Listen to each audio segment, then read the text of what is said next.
Halo, selamat pagi. Saya Anti dari Kopdit Kosayu. Saat ini saya ditemani dengan partner saya, Ibu Desi, juga dari Kosayu sebagai ARD. Kami berdua mengikuti kegiatan GALS yang saat ini dilakukan di Lumajang. Ini adalah bagian yang kedua. Yang pertama saat lalu di Batu di Wisma YWI. Kegiatan ini awalnya secara pribadi saya itu belum tahu mendalam ya tentang analisis gender itu seperti apa. Nah, ketika saya mengikuti part yang pertama, mulailah saya mengerti apa itu gender analisis, mulai mengerti apa yang saya inginkan untuk diri saya sendiri, dari diri saya pribadi, kemudian untuk keluarga dan untuk komunitas.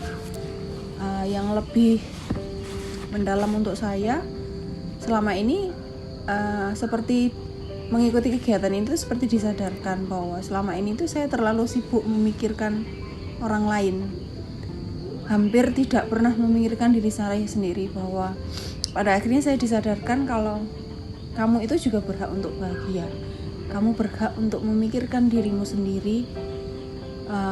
Apapun yang akan kamu kerjakan untuk dirimu sendiri itu kamu harus pikirkan. Nah, dari setiap metode-metode yang saya dapat dari GALS yang pertama itu beberapa hal sudah saya kerjakan. Jadi ada hal yang sudah bisa saya komunikasikan dengan suami, terutama mengenai finansial yang paling urgent dalam keluarga, perencanaan tentang untuk saving, kemudian untuk plan anak dan seterusnya itu sudah saya kerjakan. Kemudian ada juga penambahan untuk menabung dan untuk merencanakan liburan pun yang sudah sekian tahun sudah tidak pernah dilakukan, itu sekarang sudah mulai tertata. Dan poin pentingnya bahwa dari setiap hal yang saya kerjakan, saya pun juga memikirkan untuk istilahnya me time ya, memberi waktu untuk saya sendiri untuk bisa being happy. Itu saja. Mungkin dari Bu Desi ada yang baik. Salam kenal, perkenalkan nama saya Desi, kami sama dari CU Kopdit Kosayu. Kalau tadi udah disampaikan oleh Mbak Anti, di GALS pertama kami disadarkan tentang tujuan hidup kami sebenarnya sebagai seorang wanita itu apa, atau bahkan menggali lebih dalam cita-cita kami yang bahkan tidak kami sadari itu seringkali kami lupakan gitu. Tapi di GALS pertama kami diajari untuk mengenal diri sendiri, kemudian mulai balik arah ya, tahu visi kami sebagai seorang wanita itu apa, dan berusaha kembali lagi diajarkan untuk back to the track gitu ya, kembali ke jalannya, dan tanpa melupakan sejatinya kodrat kami sebagai seorang wanita, seorang ibu atau seorang istri. Kemudian di lanjutan ini kenapa kami masih sangat tertarik bergabung, karena di sini justru kami bertambah ilmu untuk mulai mengidentifikasi setiap perjalanan atau rencana sudah kami buat sebelumnya. Kalau sampai tidak berhasil itu kenapa? Jadi kami diajari untuk mengidentifikasi setiap permasalahan itu disebabkan oleh apa. Kemudian kami diajarkan juga analisis atas identifikasi masalah itu. Dan akhirnya kami punya kreativitas untuk bisa menciptakan action plan ya terhadap hal-hal yang sudah kami analisis. Itu sangat berguna sekali karena dalam perjalanan hidup kenyataannya memang kita harus duduk tenang, mengidentifikasi kembali rencana, kemudian mengevaluasi kembali apa hal-hal yang kira-kira membuat tidak berhasil.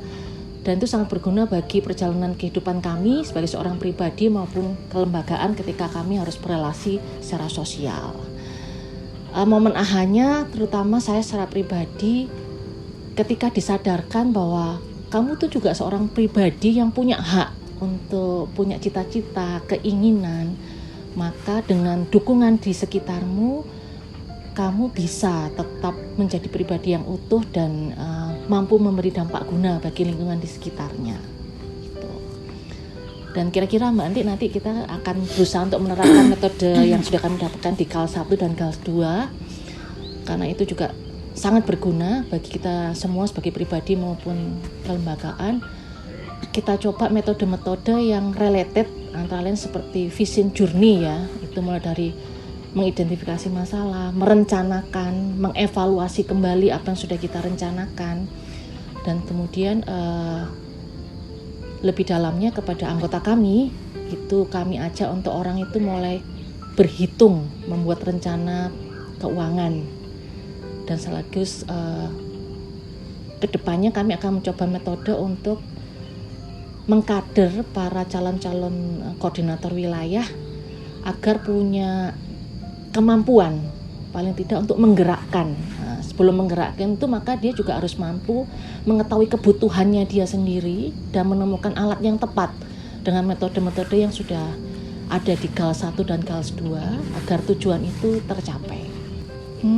Ya pasti ada, bahwa kami akan menyampaikan dimulai dari diri kami dulu, bagaimana cara kami kemudian menggunakan metode yang ada di KAL 1 maupun KAL 2 itu untuk mulai istilahnya mapping ya, memetakan kembali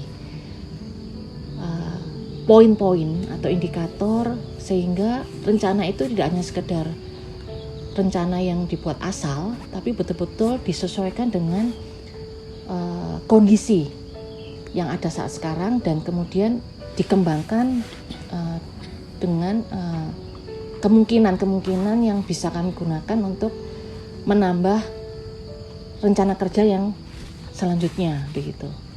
Jadi kami akan lebih mematangkan cara kami mengidentifikasi sehingga mampu membuat rencana kerja yang mampu dilaksanakan gitu. Tidak hanya sekedar membuat rencana kerja yang asal, tapi mampu dilaksanakan dan setelah itu bisa dicapai dan dievaluasi.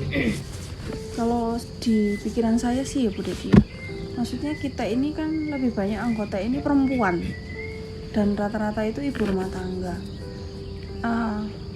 Memang random ya, maksudnya ibu rumah tangga ini tidak semua jenjang pendidikannya sama, pola pikirnya itu yang sama.